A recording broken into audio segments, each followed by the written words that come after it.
कौन ब्रह्मा का पिता है, कौन विष्णु की मां, शंकर का दादा कौन है, हमको दे बता। ये जानने के लिए कृपया सुनिए। जगत गुरु तत्वदर्शी संत रामपाल जी महाराज के अमृत वचन सर्व पवित्र धर्मों के पवित्र शास्त्रों के आधार पर।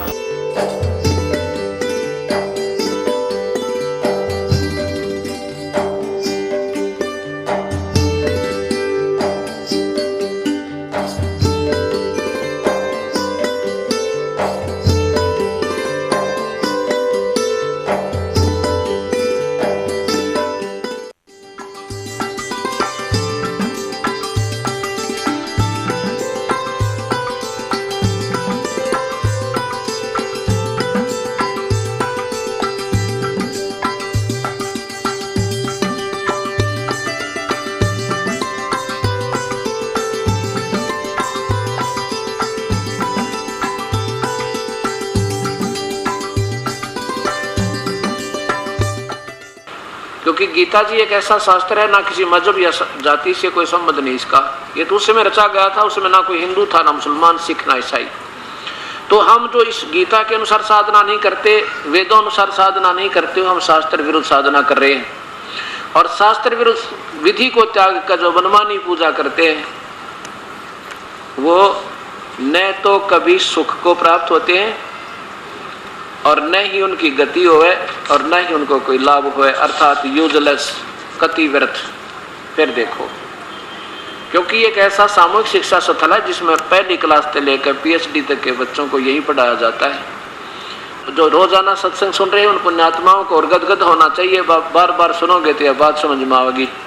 जैसे पहली क्लास के बच्चे को 100 बार समझाना पड़ता है, A for apple, B for book, C for cat, और 20-20 बार रट्टे लगवाने पड़ जाते हैं जब वो कितना समझ में आने योग्य होती है बातें। ऐसे ही ये एक ऐसा निर्मल ज्ञान है, जितनी बार सुनोगे उतना आनंद आना चाहिए आपको, क्योंकि भक्त आत्मा को प्रभु की प्यास होती है और कथा से वो कभी ऊबते नहीं। अध्याय नंबर 16 और श्लोक नंबर 23।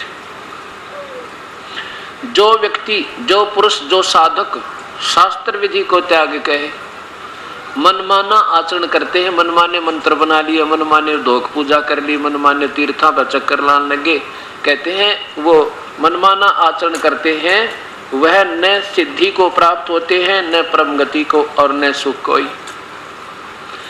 अब देखो, इसलिए अर्जुन तेरे लिए, ये 24वां श्लोक 16वें अध्याय का, इससे तेरे लिए कर्तव्य और अकर्तव्य की व्यवस्था में शास्त्र ही प्रमाण है। ऐसा जानकर तू शास्त्र विधि से नियत कर्म ही करने योग्य है और मत करना। अब ये पवित्र शास्त्र तो बोला जा रहा था और वेदों की तरफ संकेत है। अब इस पवित्र शास्त्र में क्या मना किया है? तीनों देवताओं की पूजा मना किया है, ब्रह्मा विष्णु महेश की। उसके साथ साथ क्या मना किया है? भूत और पितरों की श्राद्ध निकालना, भूत पूजा, पिंड भरवाना, चौराहे की पूजा करना, ये भी मना किया भगवान ने। अब देखो, अध्याय नंबर 9 का श्लोक नंबर 25 इसी पवित्र गीता जी का।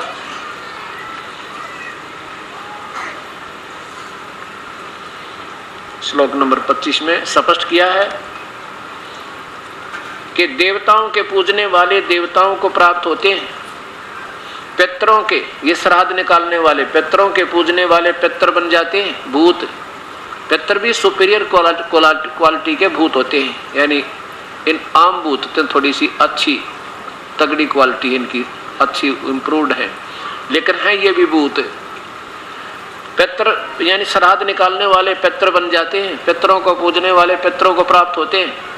और भूत पूजने वाले, ये पिंड भरवाना, इनके महीने 8, 13वीं, 6, 7 मनाना, ये जो कहते हैं ये भूत पूजने वाले, चौराहे की पूजा और फिर उनके कपड़े देना, उनके उस तरह की जो पूजाएं हैं, ये भूत पूजाएं हैं, भूतों को प्राप्त होते हैं। और मेरा पूजन करने वाले भक्त मुझे ही प्राप्त होते हैं, मेरा पूजन करने वाले मुझे ही प्राप्त होते हैं। अब क्या सिद्ध कर दिया कि जो श्राद्ध निकालते हैं वो भूत पूजा यानी पितृ पूजा है, और जो श्राद्ध निकालते हैं तो वो आने वाले समय में वो श्राद्ध निकालने वाले भी पितृ बन जाते हैं। यही कारण रहा कि हमारे को अभी तक हमारे पूर्वजों को शास्त्र के विरुद्ध साधना करवाई जाती रही। वो भोली आत्मा थी और उनको भाव कर देते थे कि आपका पिताजी, मुझे वो गुरु लोग बकाया करते, आपका पिताजी दिखाई दिया था मुझे और उसके पास कपड़े नहीं, 5 कपड़े दो उसके, 5 कपड़े खुश होकर देते, पिताजी को कपड़े मिलने चाहिए, पहनते गुरुजी और बहाना पितरों का। तो ये सब बनावटी बातें बनाएगी। तो क्या कहा है कि जो श्राद्ध निकालते हैं ना, जो ये गलत पूजा है, गीता मना करती है, हमारी पवित्र शास्त्र। तो ऐसा हम कर रहे हैं तो प्रभु का आदेश तोड़कर हम फिर उसका दुख उठा रहे हैं। और पिंड भरवाना, फिर वो फूल उठा कर ले जाना, फिर उसके गया जी में पहुंचना कि तो पिंडारे ले जाना, ये सब भूतों की पूजा, चौराहे की पूजा, किसी बार मड़ी बना कर पूजा करना किसी देव की, तो ये भूत पूजा होती है। इसको क्या बताया है कि देवताओं के पूजने वाले देवताओं के पास जाएंगे, जैसे विष्णु जी का उपासक विष्णु लोक में, शिव का उपासक शिव लोक में, ब्रह्मा का उपासक ब्रह्मा के लोक में, और अपनी खा कर मड़ाई पुनों की फिर नरक में, और फिर पशु बनेगा 84 में, कुत्ता गधा बने। और फिर क्या बताते हैं, पितरों के पूजने वाले पितरों के पास ले जाएंगे, वो पितर बन जाएंगे। अब हमारे पूर्वज शास्त्र विरुद्ध साधना करके सारे पितर बने और फिर उनकी हमने पूजा करी, हमारे माता पिता ने करी, फिर माता पिता भी पितर बने, फिर हम शुरू हो गए थे, हम भी पितर बनने थे। अब इसलिए गीता विरुद्ध साधना करके हम अपना हानि उठा रहे हैं, लाभ कती नहीं। क्योंकि अभी बताया कि जो शास्त्र विधि को त्याग कर जो मनमाना आचरण करते हैं उनको परम सिद्धि होती है, ना कोई परम गति, ना कोई सुख हो है। अब ये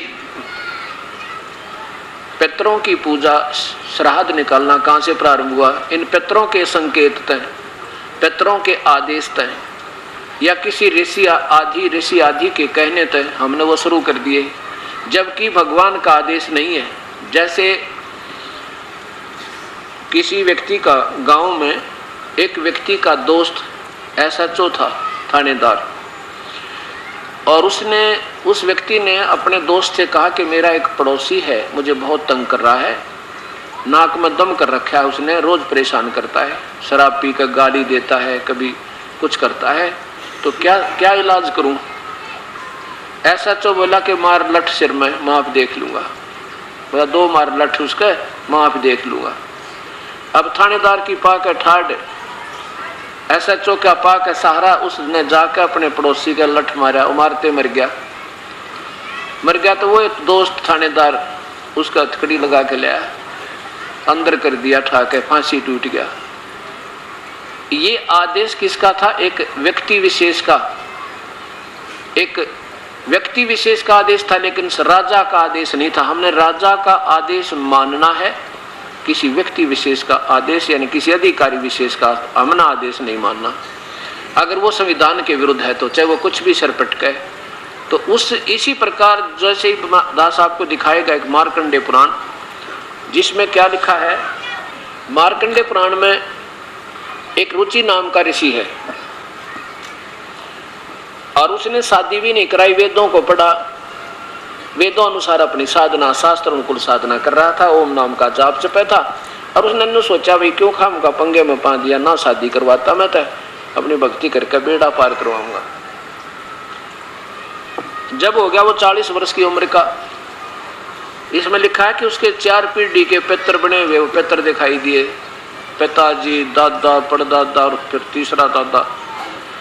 और वो कहने लगे बेटा रुचि, तूने शादी क्यों नहीं कराई? तू शादी करा, शादी करवा के फिर हमारे पिंड, हमारे जो है ना श्राद्ध निकाल। अब रुचि ऋषि कहता है पितामहो, इस पिंड यानी श्राद्ध आदि निकालने को, यानी पितरों की पूजा को, इस कर्म कांड को वेदों में मना किया है और मूर्खों की पूजा बताया है, फिर आप क्यों मुझे इस गलत काम में लगा रहे हो? और इस बात को पितर भी मानते हैं कि बेटा ये बात तेरी सही है कि वेद में इस श्राद्ध निकालने को अविद्या कहा है, यानी मूर्खता कहा है। फिर भी का क्या तात्पर्य? अडगम सडगम अपनी अटकल लड़ा के फिर भी कहा है ऐसा है वैसा है, पितर ये कर देते हैं, पितर वो कर देते हैं, पितर पुत्र दे देते हैं। पितर आप भूखे मरे नो, मेरे श्राद्ध निकाल, बताओ पितर के दे देते हैं। जब गीता में वेद मना करते हैं, स्वयं स्वीकार करते हैं वो पितर, और स्वयं तो भूत बन गए और बेटे को और परेशान मजबूर कर रहे हैं। अब देखो आपके सामने ये पवित्र शास्त्र, ये मार्कंडेय पुराण गीता प्रेस गोरखपुर से प्रकाशित है, कल्याण कार्यालय गीता प्रेस गोरखपुर। और इसके यहाँ देखो 237 पृष्ठ पे, यहाँ नीचे देखो, पितर बोले बेटा, विवाह स्वर्ग और अपवर्ग का हेतु होने के कारण एक पुण्य कर्म होता है, उसे तुमने क्यों नहीं किया, यानी विवाह क्यों नहीं किया। ग्रस्त पुरुष समस्त देवताओं, पितरों, ऋषियों और अतिथियों की पूजा करके पुण्य में लोकों को प्राप्त होते हैं, मुक्ति नहीं, पुण्य में लोकों को, और फिर वहां के अपने कर्म बिगाड़ के फिर नरक में जाते हैं। न्यूना लिखा गया, वह सवधा के उच्चारण से देवताओं को, सभा के उच्चारण से देवताओं को, सवधा शब्द से पितरों से को, तथा अन्नदान आदि देवों को, आदि से भूत आदि प्राणियों के एवं अतिथियों से को उनका भाग समर्पित करते हैं। अब देखो फिर लिखा है कि श्राद्ध आदि निकालना, श्राद्ध पितरों को, अनादि से पितरों का ये श्राद्ध आदि निकालना। तो यहाँ फिर क्या लिखा है, रुचि ने कहा पितृगणों ये सारे दुख रोवे है कि ऐसा नहीं होना चाहिए था। फिर यहाँ देखो, अब ये पितर देखो, इनके चारों पितर दिखाई देते हैं, पिता भी, दादा भी, परदादा भी और चौथा दादा भी। ये चारों कह रहे हैं कि बेटा तू ब्याह कर ले और शादी करवा के अपना हमारे श्राद्ध निकाले। रुचि कहता पितामहो, ये देखो अब ज्यादा ना बता के आप पढ़ सकते हो। रुचि ने पूछा पितामहो, वेद में कर्म को अविद्या कहा गया है, फिर क्यों आप लोग मुझे उस मार्ग में लगाते हो। रोता हुआ कह रहा रुचि। और फिर पितर बोले यह सत्य है कि कर्म को यानी श्राद्ध श्रुद्ध निकालना, भूतां की पूजा अविद्या ही कहा गया है, इसमें तनिक भी मिथ्या नहीं है। फिर क्या रह गया, फिर आगे फिर भी इतना तो निश्चित है कि उस विद्या की प्राप्ति में कर्म ही कारण है, फलाना है, तगड़म है। ये तो अपने इनके अपने आदेश है और भगवान का आदेश वेद है, उसके विरुद्ध कर रहे हैं तो थानेदार वाला लठ है। बस फिर तो दुख है, दुख उठेंगे। ये भी पितर बनेंगे, बने हुए हैं, और ये बेटा भी पितर बनवाओगे, बनवा दिया। अब चार भूत दिख जा, पिछले तो कालजा फट जा आदमी का। रुचि बोला ठीक है, जैसे कहोगे नहीं कर लूंगा मैं। भगवान का आदेश तो डुबा दिया उन्होंने, अपने वंशजों को भी ले डूबे। आप तो गलत साधना करके पितर बन गए, और साथ में ये पोड़ी आत्मा जो ठीक रास्ते पकड़ रहा था वो भी डबो लिया गया साथ में। तो अब ये हमने फिर सोचना होगा, कोई ये बड़कों का लेख नहीं है गीता जी के, बच्चा ने वैसे लिख दिया होगा किसी ने। और ये तो जो पुराण है ये किसी ऋषि विशेष के या ब्रह्मा आदि भगवान के अपने लेख हैं। जैसे ब्रह्मा ने बता दिया ऐसे हुआ वैसे, ठीक है, इन्होंने जितना देखा वो बता दिया, लेकिन फिर ये भी अपने हाथ खड़े कर देते हैं कि हमने और नहीं बेरा। और खुद ये भगवान ब्रह्म भी कह देता है कि मैं भी उस परमात्मा के बारे में पूरा नहीं जानता।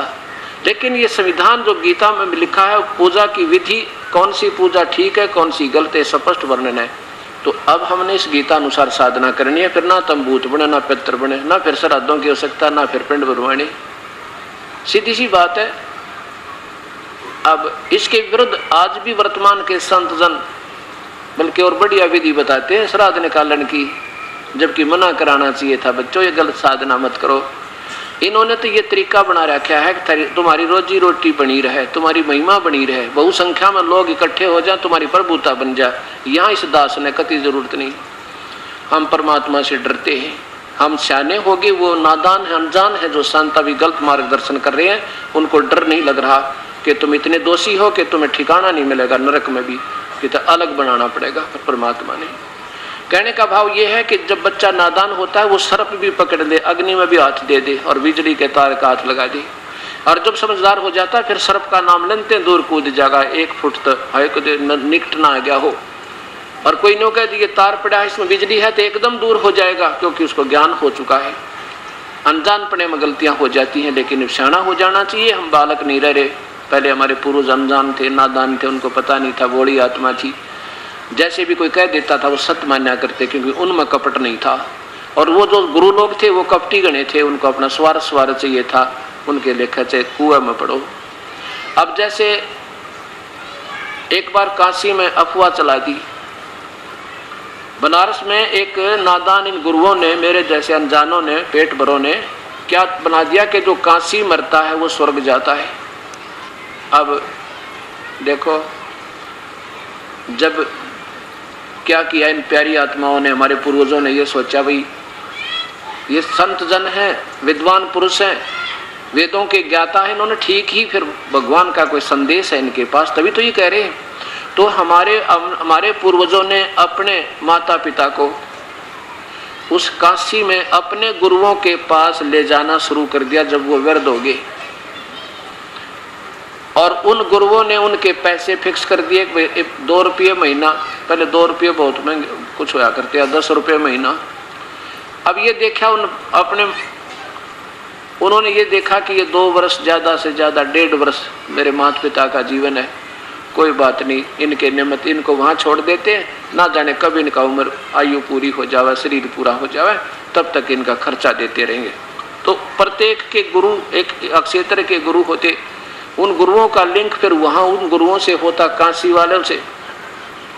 तो वहाँ जा के उन बुजुर्ग आदमियों को उनके घरों में छोड़ना शुरू कर दिया।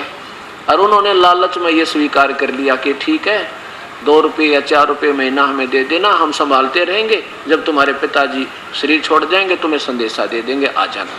ये सीधे स्वर्ग जाएंगे। अब वहाँ क्या हो गया, भीड़ घनी होगी, एक के गुरु के पास 100 बूढ़े हो गए। और बूढ़ा तो वृद्ध तो एक का ना संभड़ा घर में। अब उन्होंने सोची तो बात बिगड़ गई, लालच में काम तो बिगाड़ दिया, पर इन्हें संभाले कैसे।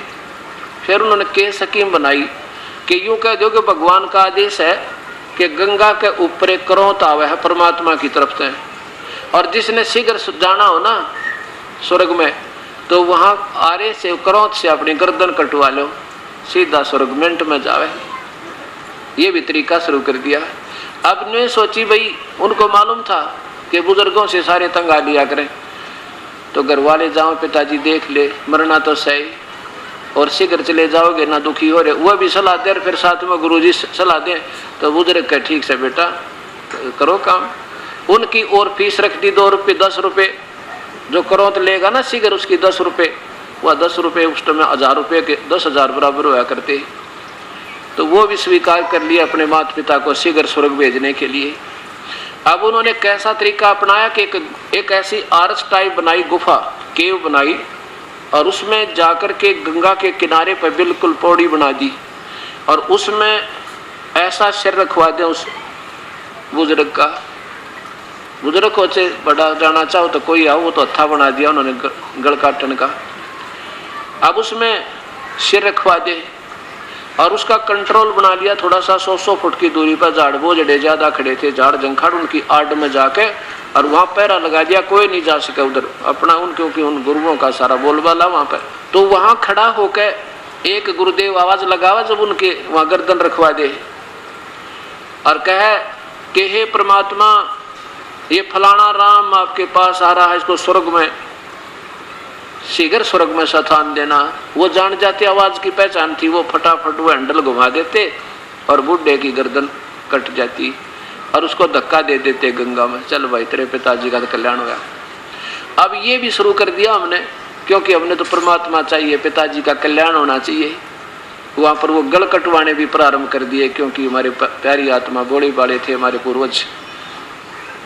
अब उसको भी बड़ी मुश्किल से फिर वो उनका वो पकड़ा गया, गवर्नमेंट ने हस्तक्षेप किया, जब जाकर वो कसाई पना खत्म हुआ था।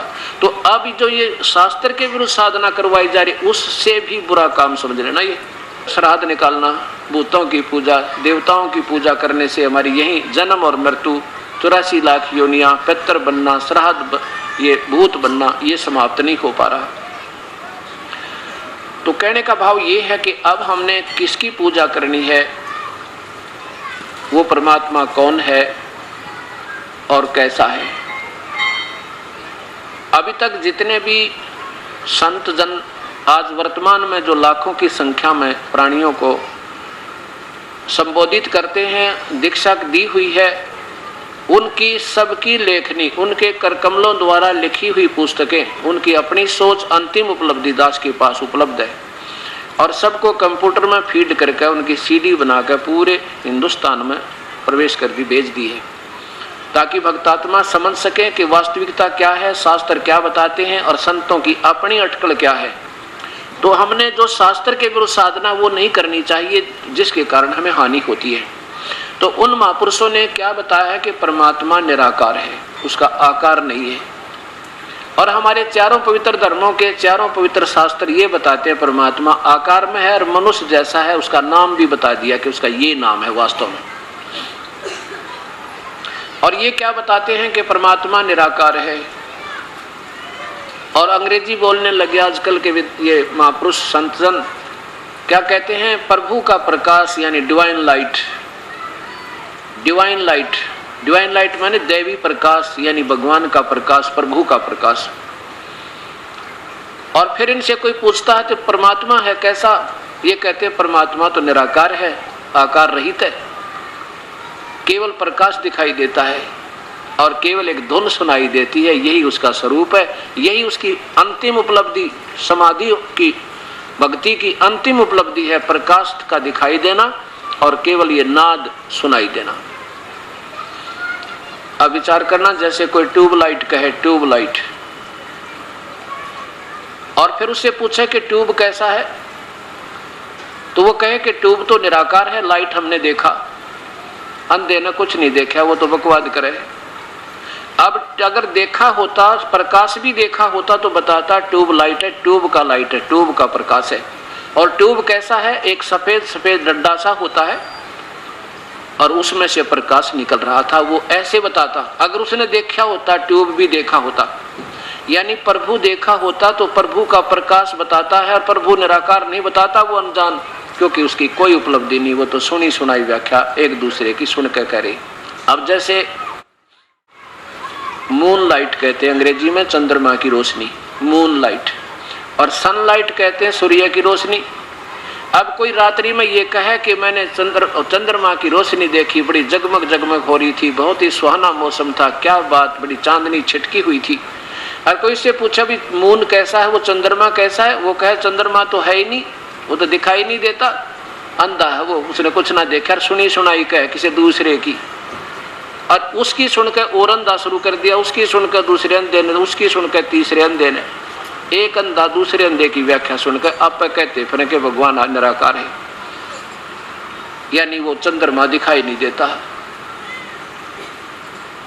अब बताओ, सूर्य के बिना रोशनी कैसी, प्रभु बिना प्रकाश किसा, बिल्कुल नहीं हो सकता, ये बनावटी बात है। अब क्या है, एक शेख फरीद नाम के एक मुसलमान धर्म में जन्म था उस प्यारी आत्मा का। देखो, थोड़ा सा हमने अपनी बुद्धि को ऊंचा करना थोड़ा सा, क्योंकि हमने अब लोकवेद के आधार पर हम इतने आधारित हो गए। हिंदू तो अपनी क्रिया और अपने ही अभी वर्तमान के सब सिस्टम को सर्वोच्च मान रहे हैं, सर्वोच्च मानते हैं, और मुसलमान भाई अपने वर्तमान के सारी क्रिया को सबसे उत्तम मानते हैं, और सिख अपने वर्तमान के क्रियाक्रम को सबसे उत्तम मान रहे हैं, और ईसाई अपने वर्तमान की जितनी भी पूजा उनको उत्तम मानकर कर रहे हैं। ये सोचना चाहिए कि हम पहले एक थे, ना हिंदू था, ना मुसलमान, सिख, ना ईसाई। तो हमारे पूर्वज पहले ऋषि लोग थे, और वो सभी साधना, जो पुण्यात्मा चाहे किसी भी मजहब में है, उनको आज तड़प है परमात्मा की, वो डांटी नहीं डटती, वो कहीं ना कहीं तरफ में घूम रही है, कोई गुरुद्वारे में, कोई चर्च में, कोई मंदिर में, कोई मस्जिद में, कोई व्रत में, कोई रोजों में, कोई नमाज में, यानी अपनी कोई नित नियम में, चाहे गीता जी के नित पाठ में अपने को वो लगाए रखा है, क्योंकि उन पर रुका नहीं जा सकता।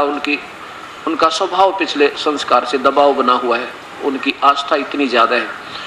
अब हमने ये देखना पड़ेगा कि जब तक हम शास्त्र अनुकूल साधना नहीं करेंगे तो वो सारी व्यर्थ है। शेख फरीद का जन्म मुसलमान धर्म में हुआ। पहले सब ऋषि लोग थे ये, जिनकी आज भी तड़प प्रभु में है। और मुसलमान धर्म में क्या बताते हैं कि परमात्मा बेचून है, अल्लाह बेचून है, बेचून माने निराकार। और सिख धर्म में भगवान निराकार बतावे, तू ही एक निरंकार। और ईसाई धर्म में भगवान को निराकार बताएं, कहते हैं what is the form of God. तो ईसाई लोग कहते हैं गॉड इज फॉर्मलेस, परमात्मा का कोई अस्तित्व नहीं है, वो तो निराकार है। हिंदू पूछ लो, किसी ऋषि का शास्त्र उठा लो, कहते हैं परमात्मा निराकार और केवल प्रकाश दिखाई दे और नाद सुनाई दे। ये इनकी अपनी सोच है। नहीं, अभी आपके सामने आएगा परमात्मा कैसा है। इससे सिद्ध होगा कि वर्तमान के जितने भी महापुरुष संत जन हैं वो सब सुनी सुनाई व्याख्या कर रहे हैं, उनकी कोई उपलब्धि नहीं। आप स्वयं फैसला कर लोगे। अब शेख फरीद को पता चला, पहले शेख फरीद अपने नमाज करता था, रोजे रखता था, और जैसा भी ईद बकरीद में वो मांस मीट भी खाता था बेचारा, जैसा ज्ञान था उसको। लेकिन फिर भी आत्मा संतुष्ट नहीं थी कि यह भक्ति सही है। एक दिन उसको एक सूफी संत मिला। उस सूफी संत के संबंध में वो काफ़ी देर रहा, काफ़ी दिन लगातार उसने संग किया, सत्संग किया। तो उसने बताया, बेटा केवल इन रोजे रखने तय और इस नमाज के कारण प्रभु नहीं मिला है, पर अल्लाह नहीं प्राप्त हो सकता। अल्लाह की प्राप्ति के लिए भाई कठिन प्रयत्न करना पड़ेगा बेटा, ये कोई बालका का खेल नहीं है कि वैसे भगवान मिल जाए। जैसा उनकी सोच थी उस महापुरुष की, और उस महापुरुष की काफ़ी सिद्धियाँ थी, काफ़ी सिद्धियों के कारण वो बड़ा उसकी प्रभुता थी, आम व्यक्ति उसके प्रभावित था। तो शेख फरीद ने सोचा, अब वैसा महापुरुष है, सही बता रहा है, ठीक है। कहने लगे, गुरुदेव फिर कैसे करूं भक्ति, आप मुझे दीक्षा दीजिए, मुझे शिक्षा दीजिए। तो गुरुदेव ने कहा, बेटा तप से प्रभु मिलेगा, यानी जितना कठिन साधना करेगा उतना ही प्रभु तेरे निकट होगा। तो शेख फरीद ने गुरुदेव के बताए अनुसार साधना शुरू कर दी। बैठ कर तप किया, कभी खड़ा होकर तप किया, धूने लगा कर किया। फिर गुरुदेव का शरीर पूरा हो गया। फिर सोचा भी गुरुदेव ने जो ड्यूटी लाई है प्रभु पाने की, और जिसके लिए हमने सब कुछ त्याग दिया प्रभु प्राप्ति के लिए, और यही काम नहीं बना तो फिर क्या फायदा इस जीवन का। ऐसा सोचकर एक कुएं के ऊपर के वृक्ष की टहनी जारी थी, उसमें रस्सा बांध के और नीचे लटक गया कुएं में। गहरा पानी था उसमें, बहुत गुना पहले 150 फुट की गहराई में पानी जल होता था। वो क्या करे कि सारा दिन उसमें लटक जाए और शाम सुबह बाहर आवे, थोड़ा सा अन्न खावे और फिर उल्टा लटक जावे। अब उसने जब देखा कि एक दिन वो बाहर आकर बैठा तो कौवे आकर बैठ गए। अब वो बाहर आकर बैठ गया, उसका शरीर इतना जीर्ण शीर्ण हो गया जैसे अस्थि पिंजर होया करे, क्योंकि 12 वर्ष में 1.25 मन अन्न खाया। 1.25 मन मीन 50 किलो। 50 किलो अन्न और 12 वर्ष में खाना, एवरेज निकाल के देखो रोजाना की कितनी पड़े है। 1 तोड़ा भी ना बनता, यानी 10 ग्राम भी नहीं बनता रोजाना का आहार उसका। और उसके कारण शरीर बहुत जीर्ण शीर्ण हो गया और ऐसा बैठ गया, बाहर आकर सुस्तान लग गया। कवियों ने देखा ये आदमी मरा हुआ है, व्यक्ति है, इसकी आंख ने खा ले, शरीर में मांस तो है नहीं। जो ही कौवे माथे पर आकर बैठे तब उसने देखा कि कौवे तेरी आंख निकाल लेंगे, और अल्लाह मिला नहीं। देख ये क्या बनी है परमात्मा, ये तो जीवन व्यर्थ हुआ मेरा। यूं कहकर कहने लगा, हे कव्यो, मेरे शरीर पर कहीं मांस बचा हो उसको खा लो भाई, मेरी आंख ना छेड़, आंखें मत छूना, हो सकता मुझे अल्लाह के दर्शन हो, दीदार हो जाए। शेख फरीद इतनी बात कह कह के कव्यो मेरी आंख ना छुओ, आंख छोड़ दो, मेरे शरीर पर कहीं मांस नजर आवे तो वैसे खा लो सारे ने, हो सके मुझे भगवान का दर्शन हो, दीदार हो, अल्लाह का दीदार हो जाए। इतना कह के आंखों में पानी भर के और उठ कर चल पड़ा कि अब कौवे तुझे बख्शेंगे नहीं, या खा जाएंगे, इस आंखों को फोड़ देंगे, फिर कैसे दर्शन होंगे, बिल्कुल व्यर्थ शरीर हो जाएगा मेरा। ये सोच के उल्टा ही फिर उन पैरों का रस्सा बांध के और कुएं में लटक के और बड़ी फूट फूट कर रोने लगा, हे परमात्मा अब तो बाहर निकलने का भी हिसाब किताब ना रहा, बाहर जाते ये कौवे खाएंगे मेरे को। बहुत बुरी तरह रोया, बहुत बुरी तरह, इतना रोया कि बस आँखों में तो पानी अश्रुधारा बह पड़ी, बह चली। इतने में वो पूर्ण परमात्मा, वो कबीर परमेश्वर, पूर्ण ब्रह्म, वो सतपुरुष सतलोक से आए, आकर के और उस कुएं पर खड़े हो गए जिस कुएं में जिसको ऊपर में शेख फरीद लटक रहा था, पकड़ के उसका रस्सा ऐसे निकालने लगा और ऐसे ऊपर ने खींच लिए, अपने जैसे उल्टा लटकाया अपने बराबर में ऊपर निकाल लिया और मुंह नीचे को लटक रहा है। अब शेख फरीद ने सोचा ये कोई शरारती व्यक्ति आ गया और तुझे तंग करने लग गया, बताइए मुझे बाहर निकाल कर डाल देगा, कौवे मेरी आंख खा लेंगे। पहले भी शरारती बालक, शरारती व्यक्ति उसके रस्से को पकड़कर ऐसे हिला देते थे, वो बेचारा कभी इधर लग गया करता, कभी उधर लग गया करता। चलो कोई ना, वो तो हिला के चले जाते, फिर अपना कंट्रोल कर लेता था। उसने सोचा आज बिल्कुल निकम्मा आदमी टकरा गया, इसने तो तू बाहर ही निकाल लिया। तो कहने लगा भाई मुझे क्यों परेशान करते हो, मैंने क्या बिगाड़ा है तेरा, आप अपना काम करो, मैं अपना काम कर रहा हूं। तो परमेश्वर कहने लगे क्या कर रहे हो आप यहाँ पर? कहने लगे मैं प्रभु की प्राप्ति के लिए प्रयत्न कर रहा हूं। परमेश्वर ने कहा पूर्ण ब्रह्म ने कि जिसकी तुझे तलाश है, जिसके लिए तू प्रयत्न कर रहा है, वो मैं तेरे सामने खड़ा हूं, मैं अल्लाह हूं। शेख फरीद बोला बकवाद मत करो, मजाक ना करो मेरे साथ, अल्लाह ऐसा नहीं होता, अल्लाह ऐसा थोड़ा ही होता है। तो कबीर साहब बोले भाई और कैसा होता है आप बताओ? कि वो तो बेचून है। बेचून माने अनविजिबल, वो तो निराकार है, वो तो दिखाई नहीं देता। फिर कबीर साहब बोले बोले आत्मा नो तो सोच तू कह क्या रहा है और कर क्या रहा है। एक तरफ तो कहता परमात्मा निराकार है, फिर उसके देखने के लिए और शरीर का नाश कर दिया तूने नादान, ना तो तुम्हारी थ्योरी ठीक, ना तुम्हारा कोई आधार किसी का, तुम कर क्या रहे हो और कह क्या रहे हो। जब दीदार शब्द है तुम्हारी कुरान शरीफ में तो बेटा वो आकार भी होगा उसका। अब इस बात ने समझ गया भी सचमुच एक तरफ तो भगवान का दर्शन चाहूं और फिर ऊपर से उसको निराकार बताऊं, ये कौन सा मेल हुआ? ये तो अनजाना की बच्चों की व्याख्या है। अब कहते हैं ना समझदार व्यक्ति को संकेत ही बहुत होता है। इतने में समझ गया कि ये देखो हमारी बुद्धि फिर भी इतनी उल्टी फिट हो रही है कि ये मन में नहीं आया कि वास्तव में अल्लाह होगा। उसने न सोची कि ये जरूर कोई बाखबर व्यक्ति है, ये कोई तत्वदर्शी संत जरूर है जो भगवान नहीं है। जब इसने इतना बढ़िया ज्ञान एक सेकंड में बता दिया कि नादान एक तरफ तो भगवान को निराकार बताओ और फिर उसके देखने के लिए शरीर खत्म कर दिया, समाधि लाओ, देखा कुछ अंदर, देखा कुछ अंदर, क्या देखा? अब प्रकाश दिखाई देगा। कमाल के आदमी, मिलना भगवान तेरे देखो प्रकाश, कोई बात हुई है। अब हमने मिलना परमात्मा से, प्रकाश हमें क्या देगा? प्रकाश प्रभु बिना हो ही नहीं सकता, किसी भी वस्तु बिना वो प्रकाश हो ही नहीं सकता। और अन्य प्रकाश जैसे सूर्य का प्रकाश के काम आया, वो अपना नेचुरल काम कर रहा है, लेकिन प्रभु मिलेगा तो उसका प्रकाश भी दिखेगा। जैसे कई कहते हैं ना हमने अंदर प्रकाश देखा, जैसे सूर्य के बीच में धुंध के बादल आ जाते हैं, धुंध, और सूर्य ऊपर होता है लेकिन उसका प्रकाश एज इट इज नहीं आता, जो उसका वास्तविक स्वरूप नहीं दिखता, पर उसमें से भी कुछ उसका रिफ्लेक्शन आ रहा है, तो उसको देख कर ये ब्रह्मांड में ये नादान आत्मा प्रभु की प्राप्ति बांध का अपना जीवन व्यर्थ करते हैं। परमात्मा बिना प्रकाश हो ही नहीं सकता।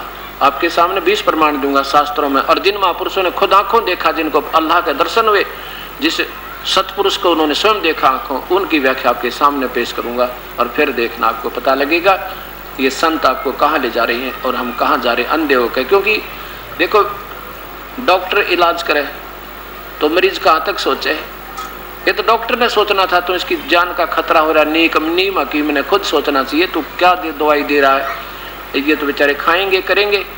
अब जिसको प्यास है प्रभु की वो तो ना जाने कहाँ कहाँ जाना पड़ेगा उसने जब तक प्यास ना मिटेगी। उसके बाद शेख फरीद ने को कबीर परमात्मा ने बताया कि बेटा वो परमात्मा मैं हूं, मेरा नाम कबीर है, और मेरा सतलोक तकत जहां लिखा ना 6 दिन में सृष्टि रची 7वें दिन तकत पर जा विराजा, मैं ही वो परमात्मा हूं, और उसी तकत से मैं यहां पर आया हूं तेरे पास। अब शेख फरीद ने कहा कि प्रभु ठीक है, मेरा उद्धार करो, मेरा उपदेश दिया परमात्मा ने कि ऐसे शरीर को समाप्त करने, ऐसे शरीर के साथ क्या दोष द्वेष थोड़ा ही है, ऐसे बुरी तरह इसके साथ सलूक किया तूने। परमात्मा को पाना बहुत ही आसान है। नाम उठत नाम बैठत नाम सोत जागबे, नाम खाते नाम पीते नाम सेती लागबे। चाहे तो ब्रह्म की साधना करो, चाहे पर ब्रह्म की, चाहे पूर्ण ब्रह्म या सत्पुरुष की, केवल नाम की कमाई से प्रभु की प्राप्ति होगी और कोई तरीका नहीं। कबीरा सुमरण सारे है और सकल जंजाल, आदि अंत मद सो दिया दूजा देखा ख्याल। कहता हूँ कई जाते हूँ सुनता है सबको, ये सुमरण से भला होवेगा ना तो भला ना होवे। अब वर्तमान के जितने भी महापुरुष संत हैं, उनके किसी संत के पास से 1000 की संख्या में, किसी के पास से 200 की संख्या में, किसी के पास से 100 की संख्या में वो बुद्धिजीवी प्राणी सीडी को देखकर, सत्संग को सुनकर, पुस्तकों को पढ़कर वापस आए। उन्होंने फिर बताया कि मैं 20 वर्ष से था, एक कहता मैं 30 वर्ष से था, वो कहता मैं 25 वर्ष से था, आज तक हमने तो कुछ दिखा को नहीं।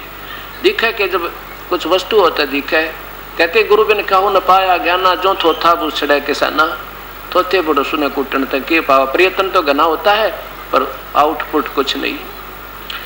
अब चारों पवित्र धर्मों के पवित्र शास्त्रों में आपको प्रमाण देंगे परमात्मा आकार में है, मनुष्य जैसा है और उसी के शरीर से तेज निकल रहा है। उस पूर्ण परमात्मा का शरीर इतना तेजों में है कि एक रोमकूप में करोड़ सूर्य मिला दे, करोड़ चंद्रमा, और उनकी भी रोशनी एक रोमकूप के से फीकी पड़े, इतना तेज उस कबीर परमेश्वर पूर्ण ब्रह्म के अंदर उनके तख्त के ऊपर बैठे हैं, वहां है। और जब वो परमेश्वर यहाँ आते हैं तो उस ओरिजिनल शरीर के ऊपर एक ओवरकोट और बनाकर अपना इस हल्के तेज पुंज का, जैसे 100 वाट का बल्ब है, उसके ऊपर गहरे रंग की पॉलीथिन चढ़ा दे सफेद, उसका 10% प्रकाश भी बाहर दिखाई ना दे, जबकि 100 वाट के बल्ब का बहुत चांदना उसे। ऐसे वो परमात्मा जो कहते हैं उसके ऊपर एक ओवरकोट और पहन का आता है, क्योंकि उतना तेज को हम देख नहीं सकते इन आंखों से। और फिर अपनी लीला करके जाता है। तो वही कबीर परमेश्वर हजरत मोहम्मद को मिले थे आके, हजरत मोहम्मद को वही अल्लाह मिले थे आकर के, और उनको सतलोक भी लेकर गए थे। लेकिन उस समय तक हजरत मोहम्मद जी के यहाँ अनुयायी बहुत हो गए थे, और उस समय तक वो जैसे आज इन संतों के साथ बनी हुई है, सामने सत्य तो सामने आ जाएगी, लेकिन अभी स्वीकार नहीं कर सकते क्योंकि इनके लाखों अनुयायी हो गए। ये सत्य को स्वयं भी नहीं मान सकते कि वास्तव में सत्य यही है। लेकिन अब में और पहले में बहुत अंतर है। अब सभी बुद्धिजीवी भक्त आत्मा ये शास्त्र देखेंगे और फिर अपना विधिवत साधना करेंगे। हमने परमात्मा चाहिए, किसी संत विशेष या व्यक्ति विशेष से हमारा कोई लगाव नहीं होना चाहिए। ये 2 दिन का संपर्क है, कल शरीर छूट जाएगा, कोई साथ ना जाकर गलत साधना की होगी तो हमारे साथ हमारे भक्तिहीनता ही जाएगी, और सत साधना करेंगे तो हमारे साथ हमारे शुभ कर्म साथ जाएंगे। सबसे पहले आपको कुरान पवित्र बाइबल दिखाऊंगा। अब देखो भक्तात्माओं, इस अधूरे ज्ञान के आधार पर हम इतने अनजान हो गए। जब ये दास ने जगह जगह जाकर के सत्संग किया, हर संसार पहले तो आस्था पे चला, आस्था वाले जो वो बेचारे मजबूर हो गए, कहने लगे जी अगर ये हम सत्संग चलाएंगे तो बाकी संतों ने कह दिया कि हम वो अपने वापस ले लेंगे, हम नहीं देंगे आपको अपना कार्यक्रम, तो मेरी मजबूरी होगी, रोजी रोटी मेरी तो इन्हीं के सारे चल रही है, मैं आपका प्रोग्राम नहीं चला सकता। हमने ये भी कह दिया तो मुंह मांगे पैसे ले लेते ना जितने चाहिए, पर एक भाई समाज तक जान दे सच्चाई ने, पर वो बेचारा मजबूर होकर मना कर दिया, कोई बात नहीं। फिर परमात्मा ने प्रेरणा दी कि जन जन को जाकर पहले हम इन प्यारी आत्माओं के सामने ये पेश करें जो कि तो एक बार ये बुद्धिजीवी समाज एक समझ गया ना, हजारा न समझा देगा घर जा जाकर। ये इतना निर्मल और स्वच्छ और बिल्कुल प्रमाणित ज्ञान है, और वही हो रहा है लाखों की संख्या में। अभी 1-1.5 साल के अंदर पुण्यात्मा जाग गई है, और पहले तो स्वाभाविक जिनको घर घर जाके समझाया था वो तो पहले हमारे साथ हैं। ये तो हमने अब आपके सामने ये चारों पवित्र शास्त्रों मजहबों के पवित्र जो पुस्तकों के माध्यम से आपके सामने ये सत्य पेश की जाएगी। सबसे पहले पवित्र बाइबल देखिएगा। हमारे अपने चारों पवित्र धर्मों के पवित्र मूल शास्त्र जो बिल्कुल सही बताते हैं, लेकिन इनको ना समझने के कारण हर एक धर्म के अपनी सोच वाले जो व्यक्ति संत जन वो इसके विरुद्ध बताते हैं। और यही बात अब प्रमाणित करनी है कि सत्य कौन सा और असत्य कौन सा। देखिए पवित्र बाइबल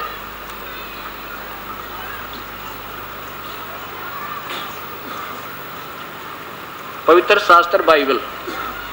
और ये कहाँ से प्रकाशित है? इंडिया बाइबल लिटरेचर, 67 बरका रोड, कल्पिक, मद्रास, दूरभाष इतने। इसमें बिल्कुल प्रारंभ में लिखा है उत्पत्ति। इसमें लिखा कि 6 दिन में भगवान ने सृष्टि रची, 7वें दिन तख्त पर जा विराजा। यहाँ देखो, सृष्टि के 7 दिन, पहला दिन, ये दूसरा दिन, और ये तीसरा दिन, और ये चौथा दिन, और यहाँ देखिएगा 5वां दिन, और नीचे आइएगा 6ठा दिन। हम 6ठे दिन से चलते हैं, कहाँ से? नीचे देखो, अब 26 नंबर, 6ठे दिन में 26 नंबर से है। फिर परमेश्वर ने कहा, हम मनुष्य को अपने स्वरूप के अनुसार अपनी समानता में बनाएं। इति सिद्धम के अल्लाह जो है, गॉड जो है, परमेश्वर जो है, मनुष्य जैसा है। हम मनुष्य को, परमेश्वर ने कहा, हम मनुष्य को अपने स्वरूप के अनुसार अपनी समानता में बनाएं।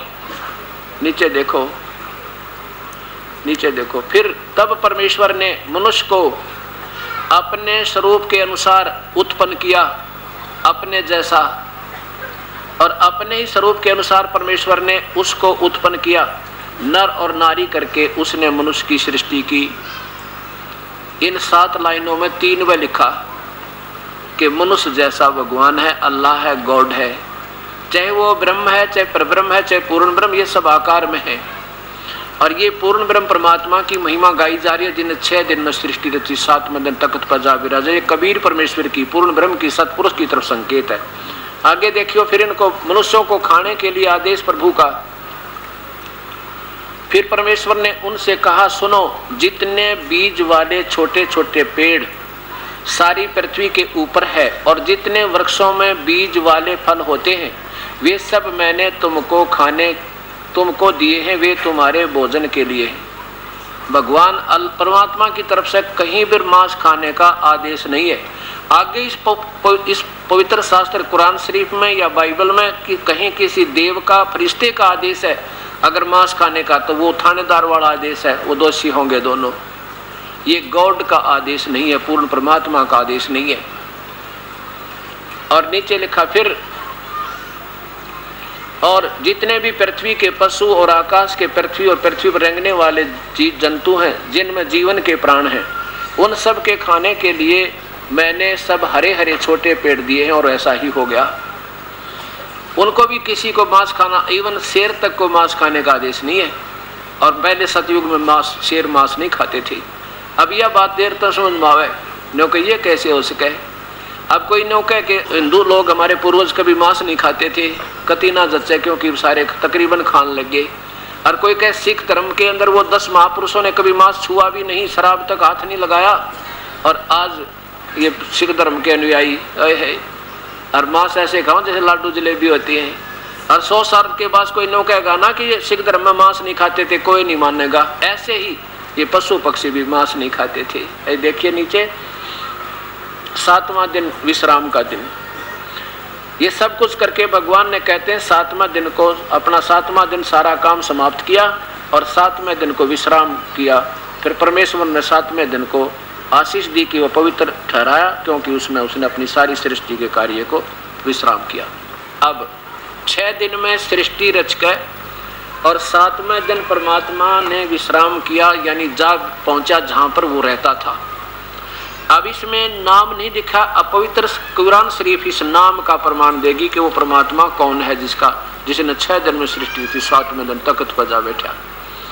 अब देखिएगा, बाबा आदम से ईसाई और मुसलमान धर्म के जितने भी जो व्यक्ति हैं, वो बाबा आदम को अपना पूर्वज मानते हैं।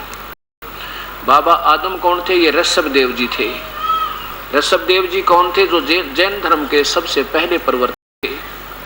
क्योंकि ये हमारे ऋषि, हमारे पूर्वज जो संत आत्मा, भक्त आत्मा जो भी थे, वो अभी वही चल रही हैं आत्माएं, क्योंकि उनको पूर्ण मार्ग ना मिलने से जन्म और मृत्यु इनकी मिटी नहीं। अब क्या है, कुरान शरीफ में 40% से लेकर 60% इन चारों कुरानों में, पवित्र बाइबल का 40 और 60% के बीच में विवरण है। और जो इनको सब मान्य है, इन चारों इन मुसलमानों को भी ये मान्य है कि जो पवित्र कुरान शरीफ में पवित्र बाइबल का विवरण वो सही है। और इसमें क्या लिखा है देखिएगा, कुरान शरीफ विशेष हिदायत दी है कि ये वह इलामी किताब है जिसमें कोई संदेह की गुंजाइश नहीं, अर्थात जो पवित्र कुरान शरीफ में लिखा वो बिल्कुल सत्य है, इन मुसलमानों को पक्का मान्य है। कुरान शरीफ नीचे देखिए कहाँ से प्रकाशित है, शेरवानी संस्करण, लखनऊ किताबघर, मौसम बाग, सीतापुर रोड, लखनऊ। ये देखिए कुरान शरीफ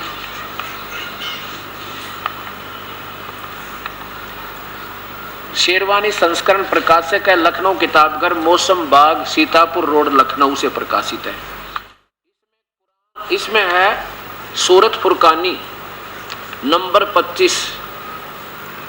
सूरत फुरकानी नंबर 25 में स्पष्ट है कि वो परमात्मा का नाम कबीर है और वो वही है जिसने 6 दिन में सृष्टि रची, 7वें दिन तख्त पर जा विराजा।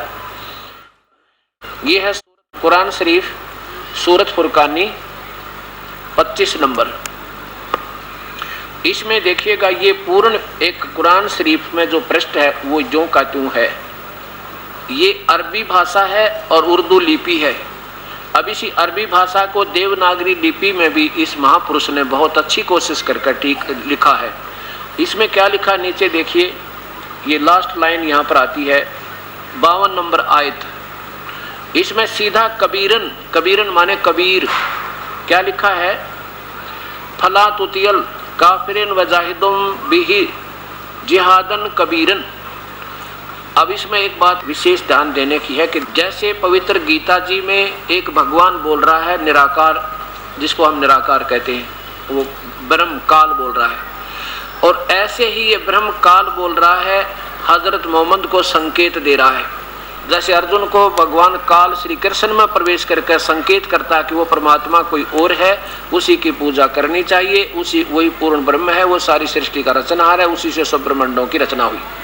ऐसे ही यानी जिसको अर्जुन अपना भगवान मानने था वो भगवान किसी और भगवान की तरफ संकेत करता है। ऐसे ही हजरत मोहम्मद को उसका खुदा, जिसको हजरत मोहम्मद अपना अल्लाह मानता है, वो संकेत आदेश देता, कभी आकाशवाणी करके और कभी किसी व्यक्ति विशेष में प्रवेश करके, किसी पुजारी में या किसी फरिश्ते में, तो वो संकेत कर रहा है कि वो परमात्मा और है और उसी ने 6 दिन में सृष्टि रची, उसी वो पूर्ण परमात्मा है, उसका नाम कबीर है। और ये काफिर लोग, काफिर माने जो पूर्ण परमात्मा की भक्ति नहीं करते और आन देवताओं की पूजा करते हैं, उनको काफिर लिखा कुरान शरीफ में। ऐसा ही गीता जी में लताड़ा है, बिल्कुल गीता और कुरान शरीफ और कुरान पवित्र बाइबल और जो है चारों पवित्र वेद, पवित्र गीता जी, जहाँ तक इनमें प्रभु का संकेत है, प्रभु का ज्ञान, वो तो सही है। और बाद में जो अपने हिसाब की अटकलें देवों ने लगाई है वो अपने लेवल की अलग है, वो न्यारी दिखाई दे।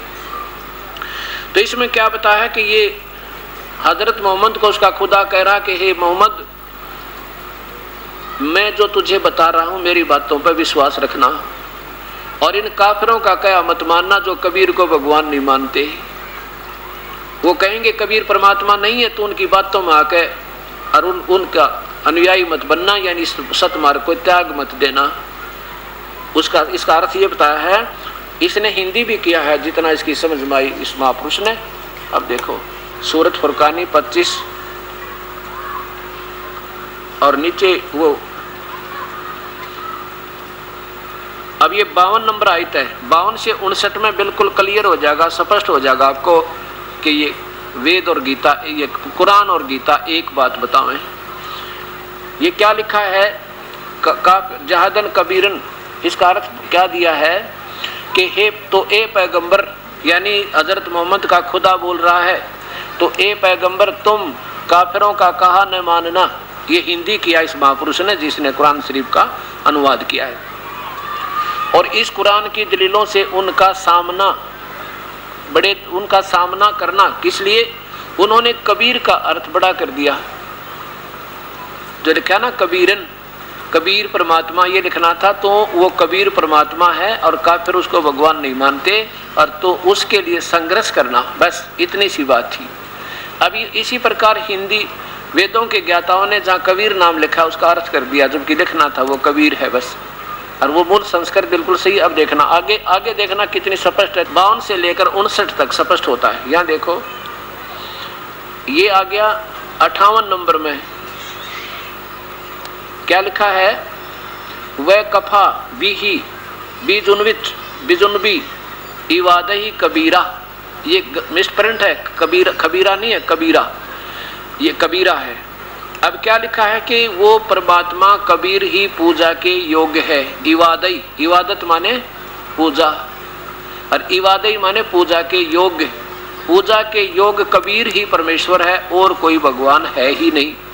आगे देखो बिही, ये है अरहमानू और फसल बिही कबीरन, ये कबीरन है, ये मिसप्रिंट है सारा, ये कबीर है। इसमें अर्थ ये देखो, इन्हीं के द्वारा इसका अर्थ देखो। फिर यहाँ पर इस महापुरुष ने आप हिंदी भी किया है, बहुत अच्छा प्रयत्न किया इन्होंने। और क्या बताया कि वो कबीर परमात्मा वही है और वो वही है जिसने दो दरियाओं को मिला चला, यानी अपनी शक्तितें नीचे खारा फिर मीठा पानी, फिर कितना खारा कितना मीठा, दो सतहों में चालू कर रखा है। उसी परमात्मा की रजा है। कबीर परमेश्वर ने सारे ब्रह्मांड रचे और पानी मीठा और प्यास बुझाने वाला है, एक खारी कड़वा और दोनों को एक आड़ मजबूत रोक बना दी। और वही है जिसने पानी की बूंद से आदमी को पैदा किया, नर नारी बनाए, जिसने मनुष्य पैदा किया, फिर उसको साहिबे नसब यानी किसी का बेटा बेटी आदि बना दिया, ससुराल वाला बहू दामाद बनाया। और तुम्हारा परवरदिगार हे हजरत मोहम्मद तेरा खुदा, जिसको हजरत अपना भगवान मानना है, अल्लाह मानना है, वो अल्लाह कह रहा है कि और भगवान है कोई। तुम्हारा परवरदिगार हर चीज करने में आसानी से शक्तिमान है। और काफिर अल्लाह के सिवा ऐसों को पूजते हैं जो न उनको नफा पहुंचा सकते हैं और न उनको नुकसान है, यानी देवी देवता न पूजे, ये ना फायदा दे ना हानि कर सकते, सूखे डरो तुम इन तय पहुंचा सकते। और काफिर तो अपने परवरदिगार से पीठ दिए हुए हैं, यानी जैसे एक साध्य सब सदा सब साध्य सब जा, यानी देवताओं की पूजा करते हैं और पूर्ण परमात्मा को छोड़ रखा है। मूल को नहीं पूज रहे हैं, टहनियों को पूज रहे हैं, मुंह मोड़े हैं। और ए पैगंबर हमने भेजने वाला अल्लाह कह रहा है, जिसने हजरत मोहम्मद को पैदा किया, भेज दिया, अवतार किया। हमने तुमको खुशखबरी सुनाने और सिर्फ अजाब से डराने के लिए भेजा है। इन लोगों से कहो कि मैं तुमसे इस अल्लाह के हुक्म का पर मजदूरी नहीं मांगता। हाँ, जो चाहे अपने परवरदिगार तक पहुंचने की राह इख्तियार कर ले। और ए पैगंबर देखो कितना प्यारी बात कही है, हजरत मोहम्मद का खुदा कह रहा है ए पैगंबर उस जिंदा, क्योंकि ये कबीर परमेश्वर जिंदा महात्मा के रूप में आकर मिलता है। ऐसे ही गुरु नानक देव जी को मिले, ऐसे ही गरीबदास जी को मिले, ऐसे धर्मदास जी को मिले, ऐसे ही मुल्कदास जी को मिले, ऐसे दादू जी को मिले, ऐसे ही वो रामानंद जी को मिले।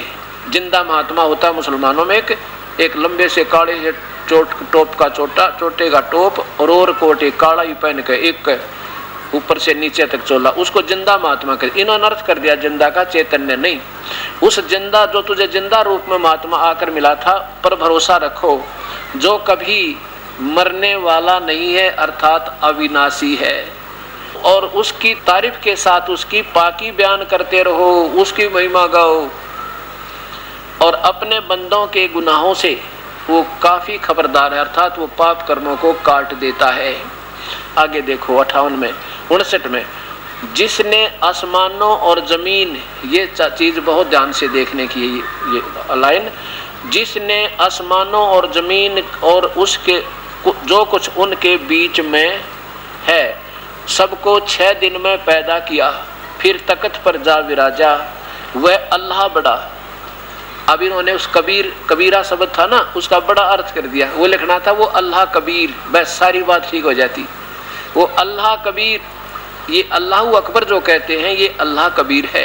अल्लाह अकबर, अल्लाह कबीर, अल्लाह अकबर, जैसे स्थान को अस्थान बोल देते हैं हम, ऐसे ये अल्लाह कबीर है। वो वो अल्लाह बड़ा, इन कबीर का शब्द बड़ा कर दिया। वो अल्लाह देखो रहमान है, वो कबीर रहमान है जो बड़ी, तो उसकी खबर गीता जी के 4th अध्याय के 34वें श्लोक का यों का त्यों अर्थ है। तो उसकी खबर किसी बाखबर यानी तत्वदर्शी संत से, इल्म वाले से पूछ देखो, मैं नहीं जानता। कुरान शरीफ बोलने वाला खुदा कह रहा है कि मैं उस पूर्ण परमात्मा के बारे में नहीं जानता जिसने 6 दिन में सृष्टि रची, 7वें दिन तख्त पर जा विराजा, और उसकी खबर किसी वह अल्लाह कबीर है, और उसकी खबर किसी बाखबर यानी तत्वदर्शी संत से, उसकी खबर। फिर देखो तो उसकी खबर यानी उसके बारे में पूर्ण जानकारी किसी बाखबर माने वेल नोन तत्वदर्शी संत से, इल्म वाले से पूछ देखो। अब इसमें नाम बता दिया कि कबीर है उसका नाम, और वो मनुष्य जैसा है, और 6 दिन में सृष्टि रची, 7वें दिन तख्त पर जा विराजा। इन दोनों पवित्र शास्त्रों ने ये प्रमाण कर दिया कि परमात्मा कबीर है, वो मनुष्य जैसा है। अब 2 धर्म तो फारिग हो गए, स्पष्ट हुआ कि परमात्मा आकार है और ये सब निराकार बतावें। अब हिंदू धर्म को लेते हैं। वैसे तो जो पवित्र शास्त्र हिंदू को मान्य हैं वो किसी मजहब जाति के नहीं है, फिर भी वेदों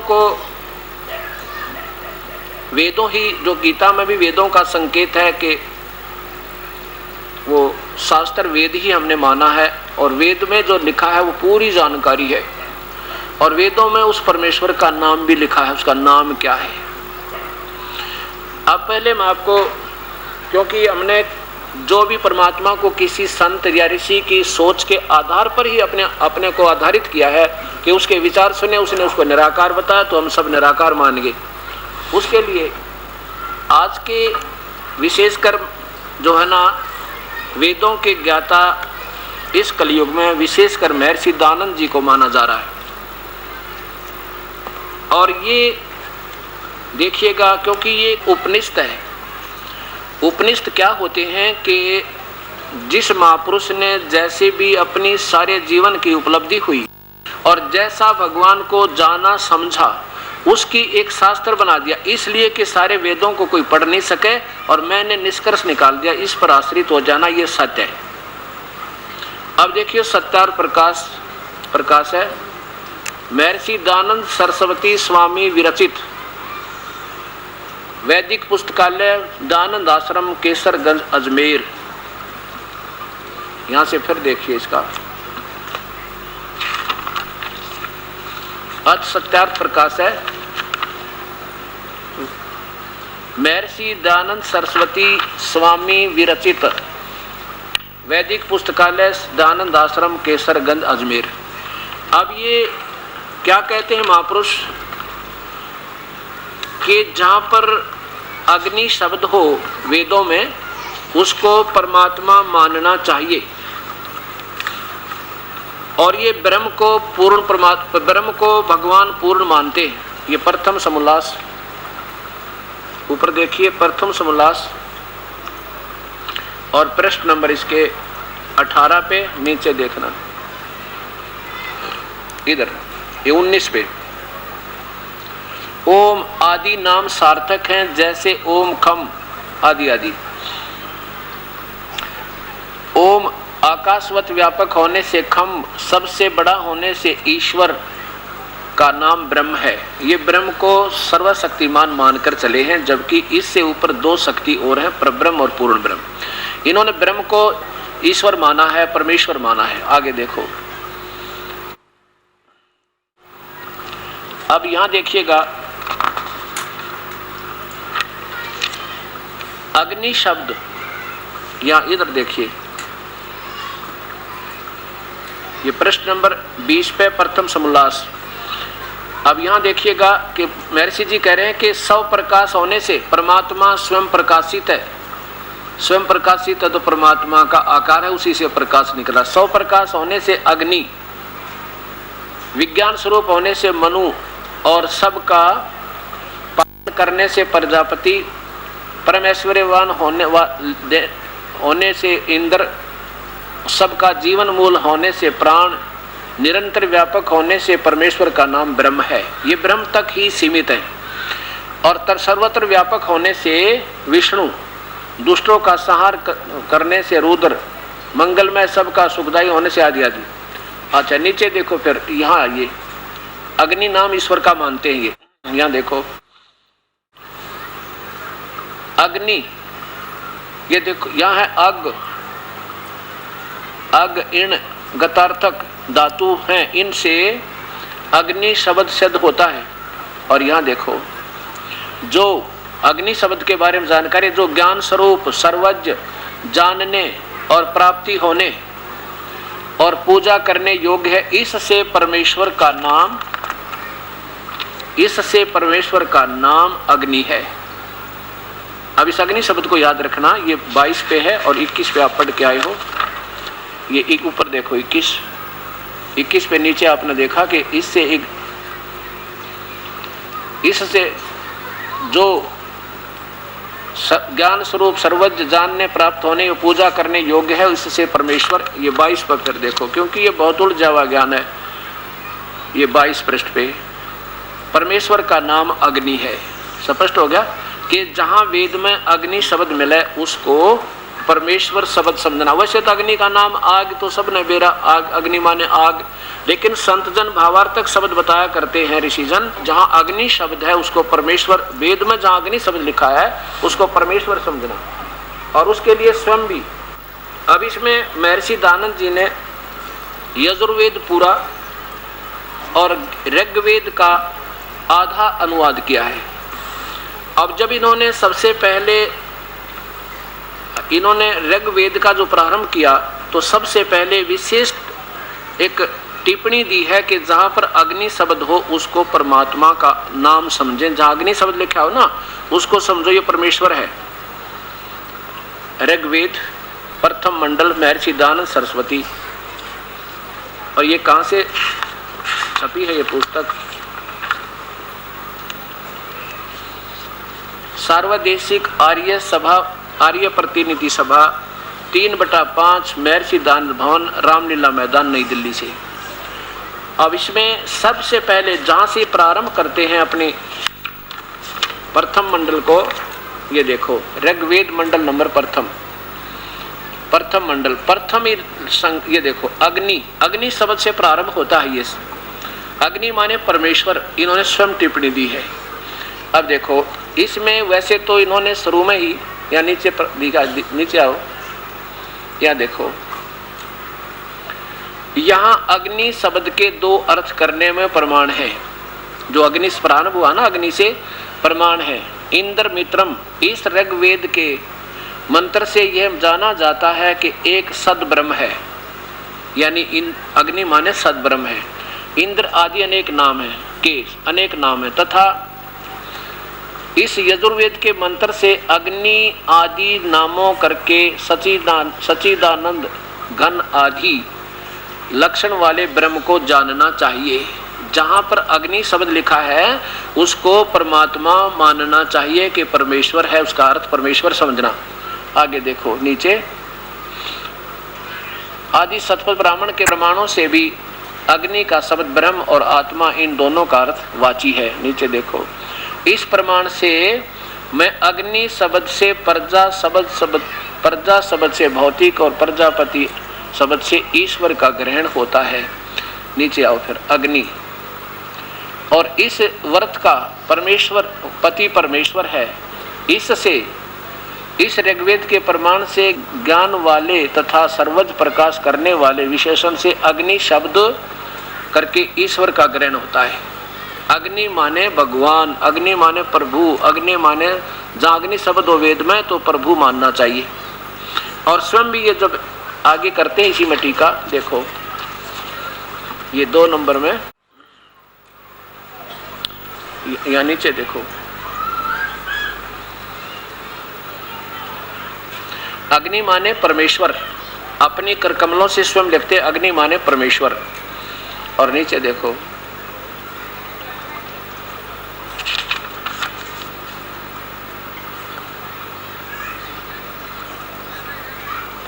यहां देखो 2 नंबर में, श्लोक नंबर 4 में, अग्नि माने हे परमेश्वर।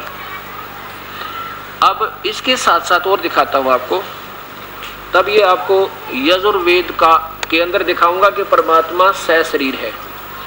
अब इन्होंने